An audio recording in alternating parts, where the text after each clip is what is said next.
हिमांशी। जैसा कि आप देख रहे हो कि मैंने किया है अपने में कुछ तो भी चेंज, नया सा लुक किया है मैंने किया अपने बालों में थोड़ा सा चेंज। तो आज हम इस टॉपिक के बारे में बात करने वाले हैं कि फीडिंग वाली मदर्स केराटिन स्मूथनिंग या केयर बालों का ट्रीटमेंट ले सकती है क्या, कलर्स लगा सकती है क्या, या क्या कलर लगाती है, कौन सा कलर हार्मफुल होते हैं बेबीज़ के लिए। तो आज हम इस टॉपिक पे सारी बातें करेंगे। तो गाइस, वीडियो शुरू करने के पहले जिसने भी मेरा चैनल सब्सक्राइब नहीं किया तो पहले जाके आप सब्सक्राइब जरूर कर दीजिए मेरे चैनल को। और जो भी नए यूट्यूबर है मैं उनको बताऊंगी कि मेरी बेटी, एक मेरा 10 साल का बेटा है और एक मेरी मेरी 10th मंथ की बेटी है। और मैंने अभी किया है बालों में नया सा कुछ तो भी लुक, तो चेंज किया है मैंने अपने हेयर स्टाइल को और कुछ नया सा लुक किया है। तो प्लीज़ ज़रूर बताइए कि नया लुक कैसा लगा आपको। तो चलो वीडियो शुरू करते हैं। तो मैं आगे आपको बताती हूँ। तो गाइस, बहुत तो काफ़ी लोगों को बहुत सारे क्वेश्चंस आते हैं दिमाग में कि हमारा बेबी तो अभी छोटा है, 5th मंथ का है या न्यू बॉर्न है या 8 मंथ का है और फीडिंग पे है, जो मम्मा भी फीडिंग पे है, तो हम बालों में कोई ट्रीटमेंट कर सकते हैं क्या, हम कैरेटिन कर सकते हैं क्या, हम स्मूथनिंग कर सकते हैं क्या। ऐसे काफ़ी लोगों को मतलब बहुत ज़्यादा ऐसे ही सेम मेरे भी दिमाग में आया था, क्योंकि मेरी भी 10th मंथ की बेटी है जो कि फिट करती है। और मुझे भी मतलब मैंने बहुत ज़्यादा सर्च किया था कि अगर मैं कराऊंगी, अगर मुझे कुछ करवाना है मेरे बालों में, मुझे चेंज करना है मेरे हेयर स्टाइल को, तो मुझे ये सब हार्मफुल तो नहीं होगा, क्योंकि काफ़ी केमिकल्स होता है ये सब चीज़ों में। तो बच्चे को कोई इफेक्ट तो नहीं होगा उसे कुछ मतलब जलन से आँखों में, क्योंकि हमें ही इतनी आँखों में जलन होती है तो बच्चे को जलन तो नहीं होगी आँखों में, काफ़ी उन्हें इफेक्ट तो नहीं होगा। तो मैंने भी काफ़ी ज़्यादा सर्च किया था, तो उसके बाद ही मैंने ये ट्रीटमेंट लिया है। तो मैं आपके सामने बताऊंगी कि क्या ट्रीटमेंट सही होता है। और मतलब मन की हो गई है और ये मुझे मतलब बहुत दिनों से करवाना था, तो फाइनली मैंने डिसीजन लिया कि मैं अभी करवा लेती, क्योंकि बहुत ज़्यादा डिलीवरी के बाद हेयर फॉल आ रहे थे, बहुत ज़्यादा हेयर फॉल हो रहे थे। और मैं अपने बारे में बताऊंगी कि मैं ना प्रेगनेंसी के पहले मतलब मैंने ऑलरेडी 2-3 बार मैंने स्मूथनिंग मेरे बालों पे ऑलरेडी स्मूथनिंग करा चुकी हूँ। और सिर्फ मैं अभी मतलब हार्डली, जब मैं प्रेग्नेंट थी और मैं डिलीवरी के लिए थी तब तक 2 साल हो गए, मैंने अभी तक बिल्कुल कुछ नहीं किया है। और मेरी बेटी अभी 10th मंथ की हो गई है, तो मैं काफ़ी दिनों से सोच रही थी कि मुझे मेरे बालों में कुछ तो भी नया सा लुक करना है। तो मैंने बहुत ज़्यादा सर्च किया था, बहुत देखा था कि कुछ प्रॉब्लम्स तो नहीं आती है, कुछ इफ़ेक्ट तो नहीं होता है। तो मैंने काफ़ी ज़्यादा देखा, सर्च भी किया। तो गाइस, मैंने ऐसा किया है, ये मतलब मुझे ऐसा लगता है कि मैंने करवाना चाहिए। मैं ऐसा नहीं करूँगी कि मैंने करा है तो आप भी करिए, आप ज़्यादा सर्च करिए, आप देखिए, अगर आपको अच्छा लगता है तो आप डेफिनेटली कराइए। और अगेन आप जिसे करवाने वाले हैं आप उससे सजेस्ट करिए कि आप क्या करवाने वाले हो, क्योंकि अलग अलग जगह का अलग अलग रहता है। मतलब आप डिपेंड भी करता है कि आप क्या करवाने वाले हो, कौन सा केमिकल यूज़ कर रहे हो, वो कितने दिनों का रहता है, और मतलब छोटे बेबी पे कितना इफेक्ट होगा। तो मैं तो मतलब सजेस्ट करूँगी कि अगर बहुत ज़्यादा न्यूबॉर्न बेबी है और 3-4 महीने का बेबी है तो आप तो ये अवॉइड ही करिए, क्योंकि कोई भी ट्रीटमेंट, हम कोई भी केमिकल अगर बालों पे अप्लाई करेंगे तो वो थोड़ा ना थोड़ा तो इफेक्ट करता ही है। और बेबी हमारा इतना छोटा रहता है, काफ़ी छोटा रहता है, जो हम एकदम क्लोज होके मतलब उन्हें लेते हैं, तो हमें तो पता भी नहीं चलता है कि उनको क्या इफेक्ट हो रहा है, उनकी आंखों में क्या इफेक्ट आएगा।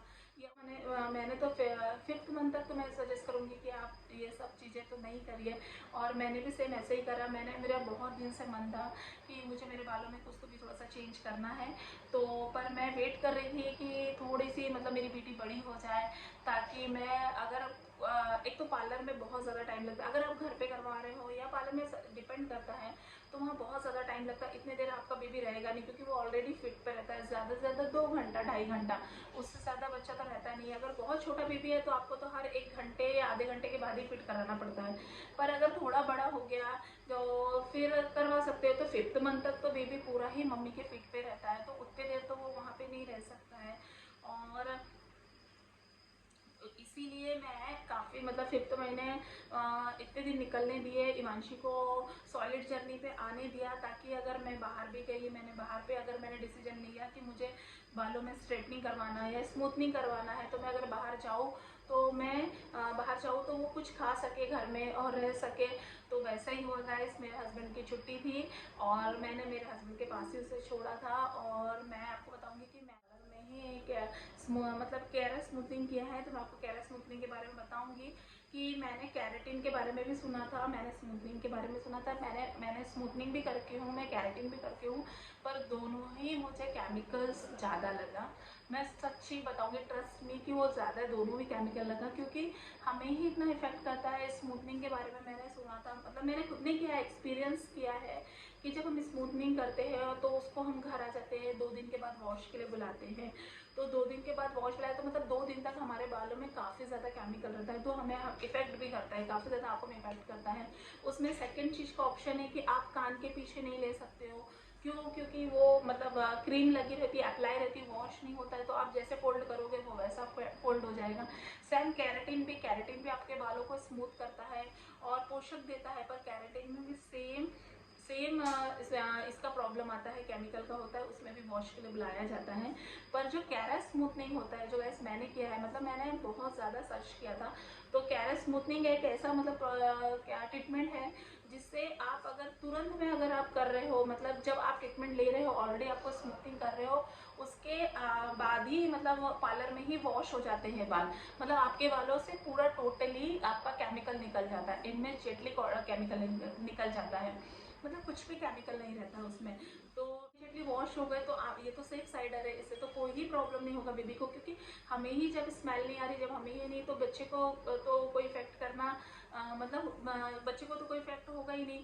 तो इसीलिए गैस मैंने मेरे बालों में करवाया है, कैरा स्मूथनिंग करवाया है मैंने, और इसलिए मुझे टाइम लगा था, थोड़ा ज़्यादा लगा था टाइम, पर मैंने इसीलिए ये चीज़ सजेस्ट मतलब इसीलिए मैंने ये ट्रीटमेंट करवाया है। क्यों? क्योंकि इससे मतलब मेरी बेटी को कोई इफेक्ट ना हो, और ये मतलब ट्रीटमेंट करने से मेरे बाल अच्छे भी दिख रहे हैं, पोषक भी आ गया है, कुछ नया सा लुक भी आ गया है, प्लस इसके साथ साथ मतलब मेरी बेटी को कोई दिक्कत नहीं, मतलब मुझे ही दिक्कत नहीं हुई, तो उसको तो दिक्कत होनी ही नहीं थी, क्योंकि ये तुरंत वॉश हो गया था। मैंने पहले पूरा पूछ के ही मतलब ये ट्रीटमेंट किया था कैरा स्मूथनिंग का, तो तुरंत ही मतलब ये बाल जैसे ही ट्रीटमेंट आपका ख़त्म होता है, जैसे ही बालों को आपको जो भी उनका अप्लाई रहता है वो करने के बाद में तुरंत पूरा क्रीम मतलब पूरा वॉश कर देते हैं हेयर को, तो इसमें क्रीम रहने की कोई ही संभावना नहीं रहती है। इसलिए मैंने मेरे बालों में कैरा स्मूथनिंग किया है, जो कि मुझे तो बहुत पसंद आया है, और मैं ये भी नहीं कहूँगी कि मैंने कराया तो आप जाके कराइए।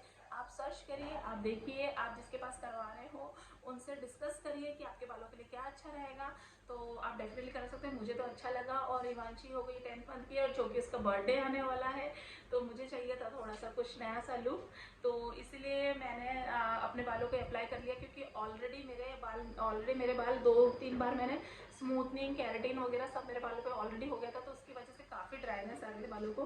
पर मैंने वेट किया, क्योंकि मेरी बेटी को मैंने 10th मंथ की होने दी, उसको सॉलिड जर्नी पे जाने दिया, ताकि अगर मुझे बाहर में लेट भी होता है तो वो थोड़ा घर में थोड़ा सा कुछ खा सके।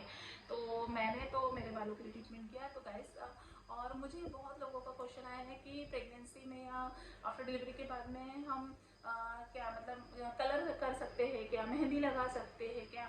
तो गाइस, डिपेंड करता है कि वो मेहंदी कौन सी है या कलर्स कौन सा है, क्योंकि मार्केटों में ऑलरेडी काफ़ी ज़्यादा कलर्स केमिकल वाले आ गए हैं, तो आप उसमें क्वांटिटी दिखी है कि कलर्स की मतलब केमिकल की कितनी क्वांटिटी है, इससे कोई एलर्जी तो नहीं होगी, कभी इचिंग तो नहीं होगी। कभी कभी हमारे प्रेगनेंसी में हार्मोनल्स काफ़ी चेंजेस आते हैं, रैंडमली चेंजेस आते हैं, तो अगर हमने कभी लगा लिया तो कभी कभी एलर्जी का प्रॉब्लम आ जाता है। तो गाइस, मैं तो ये सजेस्ट करूँगी कि आप जो भी लगा रहे हो, जो भी करा रहे हो, तो उसके बारे में अच्छे से पता करिए, अच्छे से देखिए, अच्छे से पढ़िए कि आपके ऊपर वो क्या सूट होगा, उसके बाद ही आप अप्लाई करिए। तो गाइस, मुझे तो मेरा लुक पसंद आया है। अगर आपको मेरा लुक कैसा लगा तो आप डेफिनेटली कमेंट्स करके ज़रूर बताइए कि आपको ये मेरा लुक कैसा लगा। अगर मेरा ब्लॉग आपको पसंद आता है तो गाइस लाइक कीजिए, शेयर कीजिए और सब्सक्राइब जरूर कीजिए मेरे चैनल को। मिलते हैं नेक्स्ट ब्लॉग में, बाय।